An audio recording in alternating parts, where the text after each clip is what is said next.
آگے ہے ہدایات، ہے دال الف دا، ہدا یہ الف یا، ہدا یا تے ساکن، ہدایات، یعنی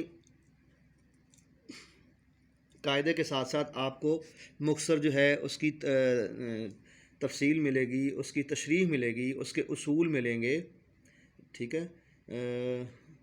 تھوڑا بہت آپ کو حروف کے بارے میں بتایا جائے گا کہ یہ کیسے حروف ہیں، کیسے ان کو یاد کرنا ہے، کیسے ان کو پڑھنا ہے، اور بعض اوقات ایک ہی حرف دوسرے ٹائم میں کیسے ادا کرنا ہے.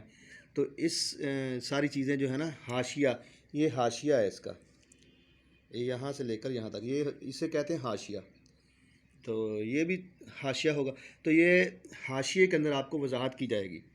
یہ لکھا ہے یہ حروف مفردات، یہ حروف مفردات یعنی یہ الف ب ت سے علیحدہ علیحدہ جو اکیلے اکیلے ہیں، یہ حروف مفردات بنیاد ہیں، یہ اصل میں بنیاد ہیں. تو اسی پاری آگے جو ہے نا ساری عربی زبان جو ہے نا وہ وجود میں آئے گی، اور پورا قرآن پاک جو ہے نا اسی سے جو ہے مل کر بنا ہوا ہے، انہی حروف سے. اسی میں بچے کے تلفظ درست کروائیں، اسی کے اندر ہم تلفظ درست ادا کرنے کی کوشش کریں گے، ٹھیک ہے.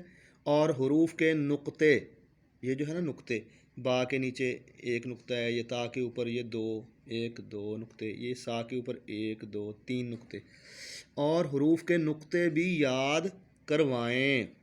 سطر، سطر کہتے ہیں لائن، یہ ہوتی ہے سطر، ایسے ایک لائن سطر، سین توئیں رے، سطر، ٹھیک ہے.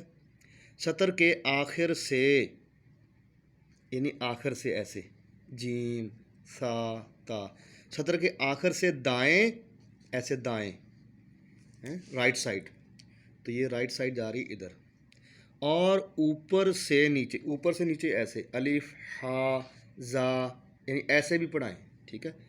اور اوپر سے نیچے، اور نیچے سے اوپر، اب نیچے سے اوپر ایسے یا نون فا ضاد، اس طریقے سے، اور نیچے سے اوپر کی طرف پڑھوائیں، پڑھوائیں، پڑھوائیں، پڑھوائیں، پڑھوائیں، پڑھوائیں، ٹھیک ہے. اگر اس تختی میں کمی رہی تو یاد رکھیے اس کا اثر بہت آگے تک جائے گا، اور کمزور بنیاد پر اچھی عمارت ممکن نہیں. یعنی اگر یہ تختی کمزور ہو گئی نا، یہ کچی پکی ہو گئی، صحیح نہ یاد کی، اور اس کی مشق صحیح نہیں کی، تو پھر اس کا اثر دور تک جائے گا، پھر انسان جو ہے دور تک ایسے ہی پڑھتا جائے گا، کیونکہ بنیاد اچھی نہیں رکھی گئی، تو اس پر عمارت کیا صحیح طریقے سے کھڑی ہوگی، ٹھیک ہے نا. تو یہ چیزیں ہیں، یہ دوبارہ